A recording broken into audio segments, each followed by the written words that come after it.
Good day, everyone. Today we have a really exciting tutorial in which we will walk through the first part to making monochromatic disco balls. So monochromatic just means a single color. Mono means one. And you can do this project using more than one color, but for us, for beginners, we're going to focus on just using one color and then mixing that color with black and white to get a broad range of shades and values. So let's get started. So you need something to paint on. If you have canvas, great, but I'm going to use this piece of cardboard because I can cut it to make it round like a disco ball. You need whatever paint color you're choosing. You can choose any color you like.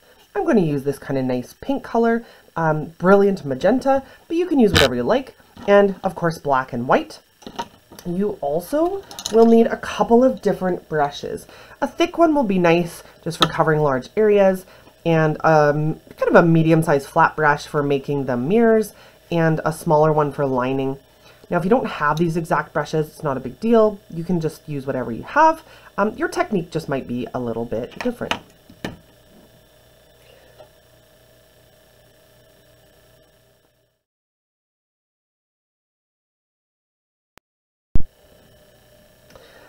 Now, getting started, the first thing you need to do is find something round, like a dinner plate or this big. I've got this big lid, and we need to make our circle so that we can draw our grid. So trace your round object onto your painting surface. And like I said, you can use canvas, cardboard, really anything. I would avoid paper just because it'll ripple when you start to add the acrylic, but start by tracing, and then we can add our grid from there. Drawing the grid is a pretty important but straightforward step.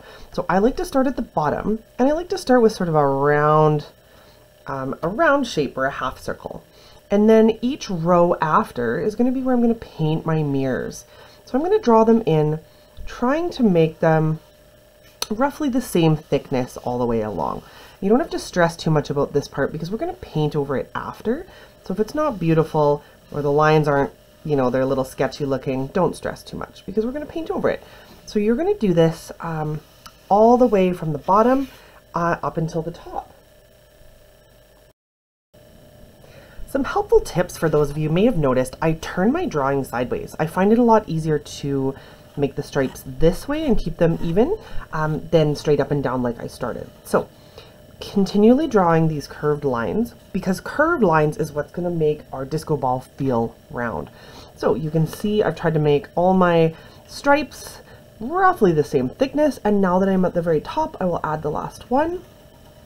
Okay, and you can see I'm halfway done my disco ball grid. So now the next step is to add those little segments that will become the little mirrors that exist on a disco ball. So I'm going to start kind of in the middle, and I'm just going to start making lines. And I don't know, I want them, I don't know, maybe an inch apart, those mirrors nice and big. And so I'm just going to start sectioning those off and try again to make them all about the same width so that your disco ball looks fairly even. You might have some smaller ones on the side. Now, when you do the second row, instead of following the same line, move over and kind of go in the center of the row below, and this is going to offset your mirrors, making it look a little more realistic and a little more interesting, almost like a brick wall. Okay, so when I go to do my next row, I go in the middle of the rectangle above it and kind of draw my lines. And again, these don't have to be beautiful because we're going to paint over a lot of this anyway. Okay, and I'm going to go up, and you're going to do this again until your whole disco ball is completely filled in. Fantastic. So now that my disco ball grid is ready, now I can start to think about the exciting part, which is going to be adding in some of the background color. All right, let's get started.